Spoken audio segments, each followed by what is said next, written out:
So welcome everyone to Leave Your Print, How to Help Animals Forever. I want to thank you for joining us today. My name is Whitney Tropiano, and I am the Cape-based Development Officer for ARL.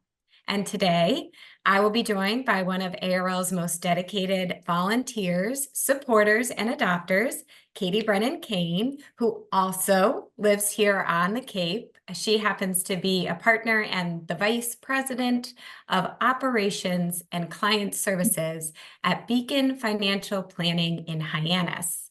So you'll see us on this slide, but I like to point out that the most important photos on this slide are our ARL alums. We have Fonzie and Peaches and a very handsome rider there for you. So just to share some of our forever friends with you, we'll go ahead and get started with just reviewing what we're going to touch on today. So Katie and I are really excited that you're here, and what we're going to dive into is learning more about the importance of planned giving and hearing different types of planned giving, as well as the benefits of planned giving. And then what we'll also do is provide some information on ARL's Anna Harris Smith Legacy Society and our new Forever Friends program. So we'll touch on all of these different items as we go through the webinar today. Before I introduce Katie, I do want to take a quick moment just to go over some housekeeping. Attendees will remain muted with camera off, but it's very important that we hear from you. So please feel free to enter any questions into the Q&A or chat function of Zoom, and we will do our best to address as many of those questions at the end of the program.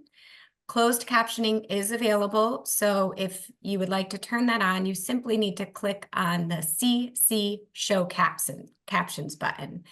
And we are going to record this webinar, so we'll send a follow-up email with both the recording as well as some additional resources after today's webinar. So I would like to now introduce Katie Brennan-Kane, who is going to talk to us about what a planned gift is and why that is something that's important. So thank you so much for being a part of this very important conversation, Katie, and for all that you do for ARL and the animals that we care for.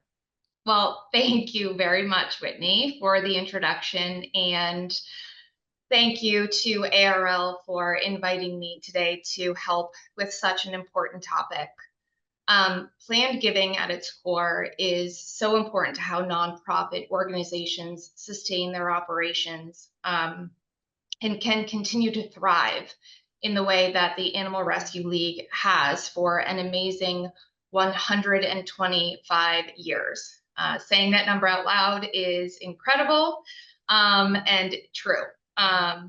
In the most general sense, planned giving is the process in which a donor creates a financial or estate plan, typically by partnering with a financial planner or an estate planning attorney, to formally decide to donate something of value to an organization at a future date. Many times, this is a gift that is planned through a will or a trust, so that the organization receives the donation at the time of the donor's passing. You'll often hear this referred to as a legacy gift or a bequest. The best part of our jobs here at Beacon Financial Planning is that we get to sit with our clients every day and talk about what a potential giving plan can look like. And the fact that the execution of that plan can have incredible benefits for both our clients and the charitable organization that they are donating to. And, quite frankly, there are so few win-win situations left out there these days where there are benefits on both sides of the table. So this is one of those things that I am always so happy to come and talk about and promote. So I'm really happy to be here today to help with this. Thanks, Katie. It's absolutely clear that you and your team at Beacon Financial are passionate about planned giving, which is infectious. So we're thankful you're here. Are there different types of planned giving assets for people to choose from that might work better for them? Yeah, so I put together a list today of some options. This list doesn't encapsulate everything that's out there. In interest of time and keeping everybody's attention, I want to just go through some of the more popular options today. So I'll just kind of start at the top and go through some of the more frequent ones that come up in client meetings for us. The first one being a charitable bequest. So this comes up quite frequently. This is otherwise known as a cash donation, really. So typically what this is a dollar amount or a percentage of somebody's assets, normally determined in a will or a trust. So sometimes a client will come to us and say, look, I would like to leave X amount or X percent to, for instance, the Animal Rescue League. So what we'll do is we'll sit down and we can run a lifetime expectancy scenario in our financial planning software, excluding this amount from our client's withdrawal strategy. So we'll put this in a completely separate bucket, right? So if the plan has a high rate of success, then our client can confidently move forward, knowing they will not outlive their assets with this amount excluded, knowing it's earmarked for this charitable donation. And we'll work with the client and their estate planning attorney to build this bequest into their estate plan. So in our industry, we talk a lot about liquidity, longevity, and legacy when it comes to investing and planning. So this is that big legacy piece. The next one on the list, non-cash assets, such as highly appreciated stocks, bonds, and mutual funds. So, these are all things that can be donated to an organization. Whereas during your lifetime, if you sold these, you would be stuck with, paying large capital gains taxes in a lot of situations. When they're donated to a charitable organization, they get sold in a tax sheltered account, and then the cash can be redeployed within the charitable organization to an area or an initiative where it's needed the most. So it's a really great tax effective way to make an impact. Real assets, this is really intuitive, but it needs to be said. These are conversations that I think a lot of families don't like to have. But we have these all the time in our industry, and so do estate planning attorneys. What do we do with our things when we are gone? And we don't like to talk about death, but real estate, property, land, fine art, collectibles. What do we do with these things after we're gone? All of these things can be noted in your estate plan to be left to a charitable organization after you're gone. Generations consume things differently, right? So, I know I have parents who are trying to leave my sister and I things that we do not have any interest in keeping. Perhaps they can be left, elsewhere. They can also have a greater impact someplace else. So have those conversations with your family. Write those things into your estate plan. Life insurance policies and retirement assets like 401ks, IRAs, and pension plans. So these policies and these accounts, you can designate a beneficiary on these accounts and these policies. Number one, check to make sure you have beneficiaries on file. If you don't, these accounts and these policies can wind up sitting in probate, and then they don't really wind up anywhere, or it takes a long time for them to go to the appropriate place. But many times what you can do is, again, have those conversations with your family. Sometimes we sit down with clients and they say, look, I have financially independent children who may not need these assets. I have volunteered my whole life, in these charitable areas. What can I do? And we can coach them and say, look, you can remove this amount of these assets from your taxable estate. you certainly can leave a portion to your family, but what if you took this amount out and reduced your overall taxable liability from your estate and left, this amount to a charitable organization? There's a lot of really great tax strategies that we can coach clients through as well. So a lot of great options there with those policies, those retirement accounts.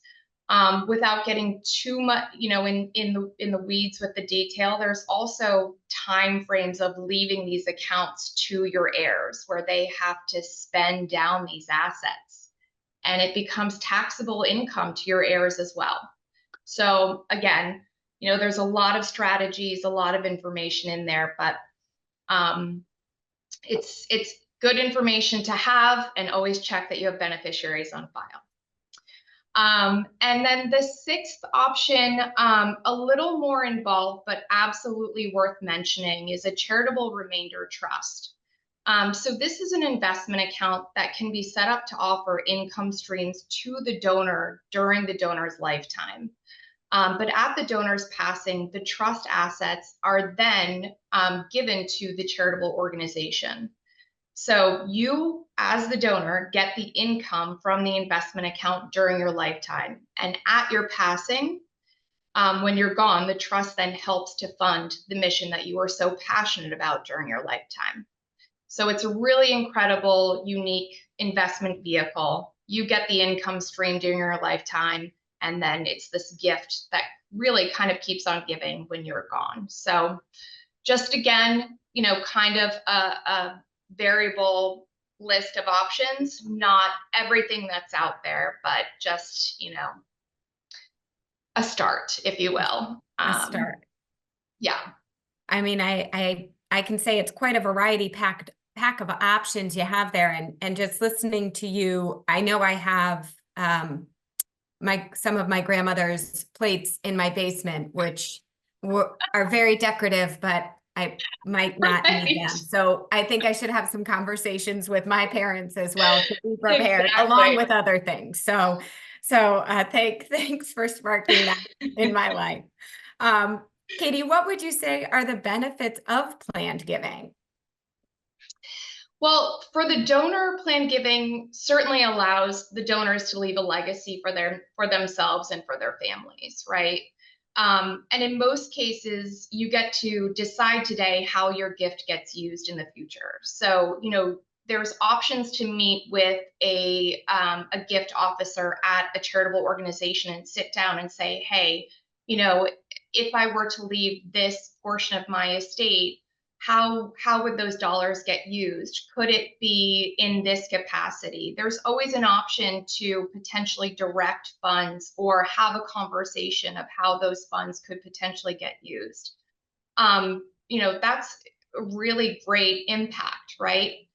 And all of these strategies really do come with tax breaks, some of which can be pretty significant to the donor.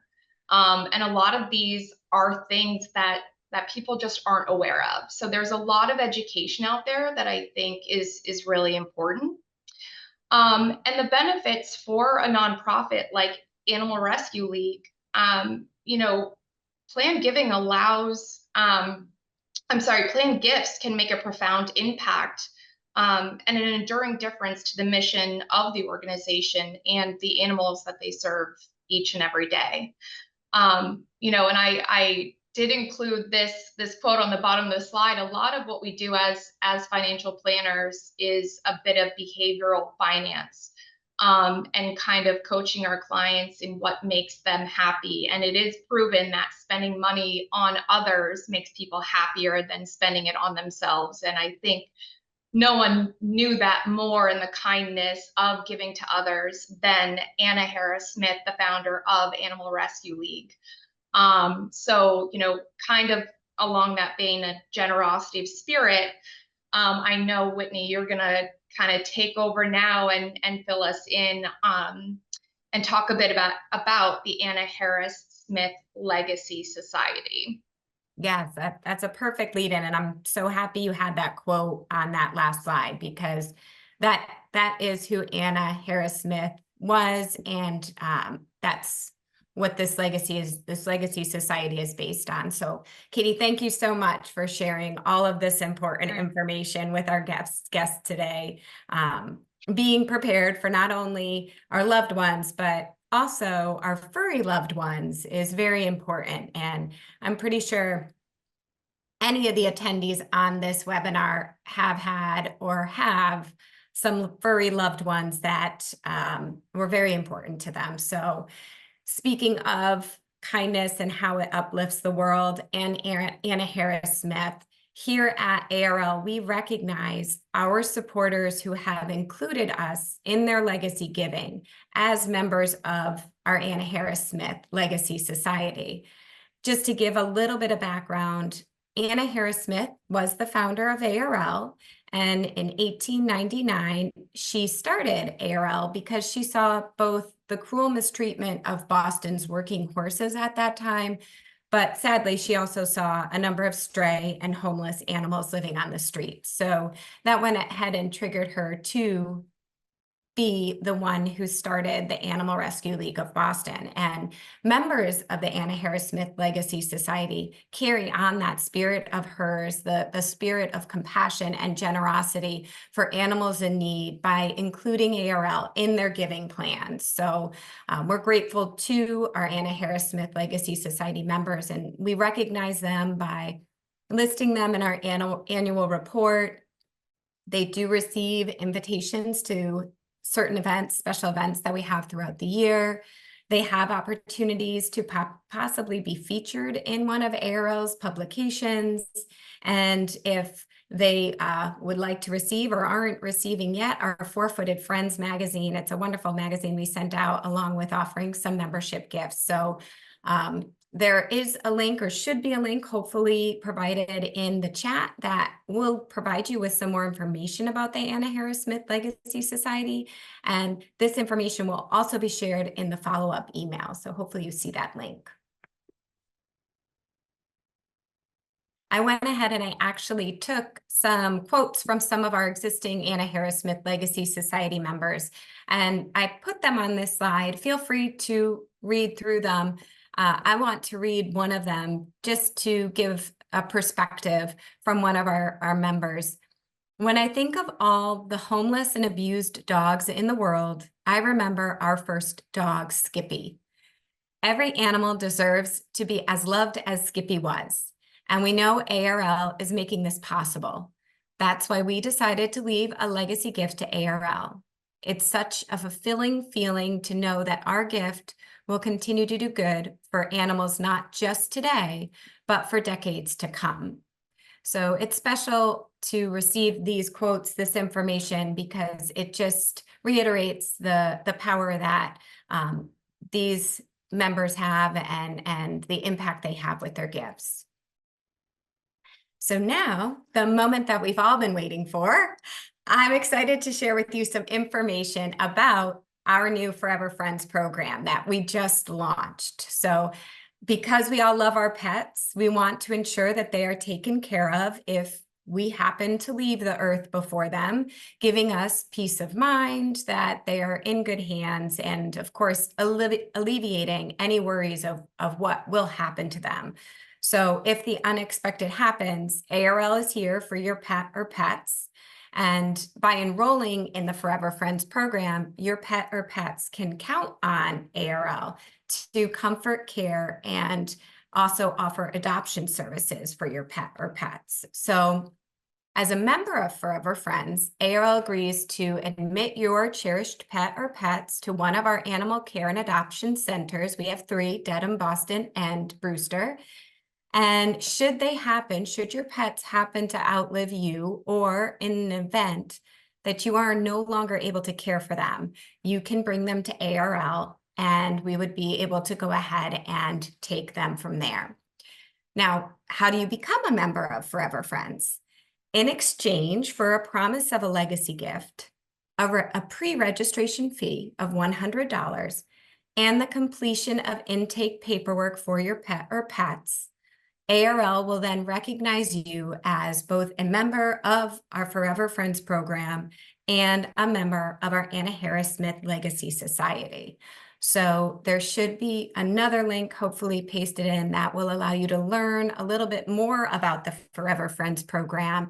And again, similar to previously mentioned, this link will also be included in the follow-up email. So you'll be sure to be provided with that information. And to really help launch this Forever Friends program, we are thankful to say that with this launch, we are also running a legacy challenge. So what does that mean? Well, as both Katie and I mentioned, ARL is celebrating our 125th anniversary this year, which is pretty wild to think about. And in those 125 years, if you can believe it, we have been able to help over 6.2 million animals. And that's thanks to the community of animal lovers and those that included ARL in their plans. And we would love to be able to do that for another 125 years. So to celebrate this major milestone and to make sure ARL is ready to help animals and the people who love them for the next 125 years, I'm thrilled to share that thanks to our generous challenge sponsor, for every new donor that lets us know they have included ARL in their plans, our sponsor will donate $1,250 to ARL, up to $25,000. So this is an incredible challenge, and it really is your chance to help animals right now and for the next 125 years. So we're really excited and thankful for this opportunity. Now, we can go ahead and take a few questions. So I'm going to go ahead and stop sharing my screen so that we can go ahead and hold. There we go. We can go ahead and maybe answer some of these questions that came through if you're game for that, Katie. Of course. All right, let's see. So the first question we have is, what's the process like for setting up a plan? Does it take a long time? Katie, since you do that, I might pass that one to you. Yeah, I mean, it all depends. I mean, it depends on the complexity of somebody's plan, right? So, we tend to really get in there and get detailed with our clients. So, it really depends on the client. You know, as far as a financial plan or a giving plan, it runs the gamut. So it really all depends on what you want to accomplish. But I think the best plans are, and the best executed ones are the ones that are well thought out, and really, really, like I said, just really well thought out. And those do take time, and they take discovery and detail. So it really just depends on each situation. With Beacon, I think this sounds just like lip service. A lot of people say, we're not cookie cutter, but we really aren't. We really do take an individual approach with each and every client. So, I can't really say how long or how in depth we go. It really depends on each client, but the care and the amount of detail we take with our clients and each plan and each sort of, giving plan is pretty, we take a lot of care with it. And the impact that we all try to kind of accomplish with it is pretty important to us as much as it is to the client. So it really all depends. Well, It's kind based of a on non-answer, but no, well, you gave so many examples of different ways. I feel like it really is an individualized yeah, situation, and that can yes. be however long as it needs to be. So it makes Yeah. sense that it could be And it very can be different. something as simple as like updating a beneficiary on an IRA. That can be very quick and kind of easy and right, or it can be establishing a trust. So then that can be pretty complex. But what we don't want to do is we don't want to just, be very quick and, the impact of what we're trying to do and what we're trying to leave really is the same, right? We're trying to really make an impact on a charitable organization. And it all is pretty big and significant, right? So Don't want to rush it. yeah, That's for sure. yeah. That's for sure. Let's see, another question. I can take this one. So this question was, what pets are eligible for Forever Friends? So this is a good question because we know everybody has different pets, but Forever Friends is open to cats, dogs, small animals like guinea pigs or rabbits, which we have a lot of in Brewster, I can say. Anybody interested? And companion birds. So that would be something like parakeets, doves, or parrots. So those are the ones that are eligible for joining the program. Let's see. So Katie, I have another one for you. I don't have a financial planner. Is this a specialty, and what kinds of questions should I ask to make sure I find someone who can help me? Great question. Financial planning is certainly a specialty. My recommendation would be, look for somebody who is transparent in how they get compensated for their advice.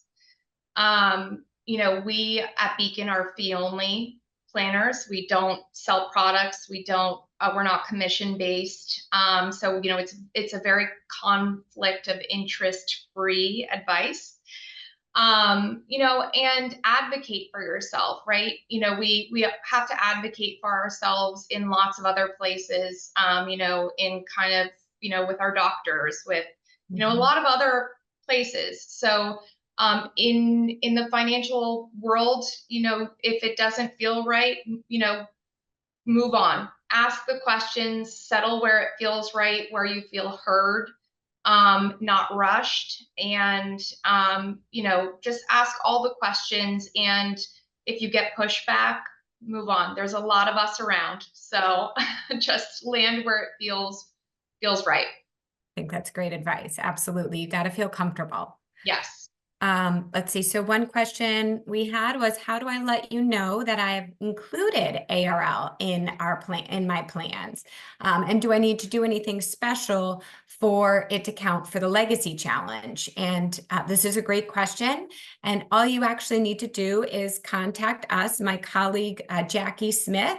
I'm sure that her information might be in the chat. Yep. So her phone number and her email is there. We will also include that in the follow-up email, but it's as easy as just letting us know you've gone ahead and included us and you want to have it count for the legacy challenge. So contact information right there. And let's see, another good question. Is there a minimum amount to qualify for the Anna Harris Smith Legacy Society or Forever Friends? And there is no minimum. Any amount is an impact, has a purpose, and is powerful. So there is no minimum. Any way anyone wants to give is wonderful and appreciated. So let's see. Oh, another good question. Do you have any sample language for that I can give my lawyer? I want to make sure I get it right. So yes, we do have some sample language online. We can add it to the chat. Perfect. Thank you to my team members who are helping with adding these links in there. And you can also request a brochure by just contacting us. And this will be something we'll include in that follow-up email as well, so you have access to that. And let's see, it looks like we have one more. And of course, if anybody is still on and they have any questions or chat they want, and just put it right in there. We're happy to stay and answer as much as we can. But I am not sure what future needs will be. So good question. If I set my will up 2 years ago and I need to change or adjust it, is that possible? And that's a good question, because I probably need to do that with my financial plans. Katie, is that pretty easy, or what do you? Yeah, and I always joke, these things aren't etched in stone. Life is fluid and it changes pretty frequently. So these things are meant to be revisited and updated. We tend to revisit things like beneficiaries quite frequently with our clients. Are these accurate? Does anything need to be updated? When when people pass away, when spouses pass away and they're listed as a beneficiary on somebody's account, that needs to be updated. We have to revisit these conversations. So absolutely, these plans need to be revisited. They can be changed. They can be updated. Just because you established a will, a healthcare proxy, all of these things years ago does not mean that they apply 5, 10 years down the line. A lot of things can change your feelings, your, all of these things. So, and your knowledge of what a giving plan can do to your own estate plan. Um, you know, these things are new to some people. These tax strategies are new to some people. So if you weren't aware of the benefits of planned giving before and you want to weave this into your estate plan now, you certainly can do so. That's great. And I like how you say life is fluid. That's a nice way to Oh, put it, yes. because Yes. sometimes Yeah. life is very fluid. Yes. Well, wonderful. Well, I think that is all the questions that we have. And that's perfect. We're just about at a half hour. So, Katie, I just want to thank you again for taking the time to be here today to provide all this information to the guests that are watching and those that might watch at a later time. But just really want to thank you for all that you do for ARL. Just a side note, she ran the Boston Marathon in 2023 and raised a ton of money. So she's gone above and beyond and she still comes Thank back. you. So we appreciate you. And thank you to everyone who joined as well. Thank you very much. All right. Have a good day, everybody. Thank you.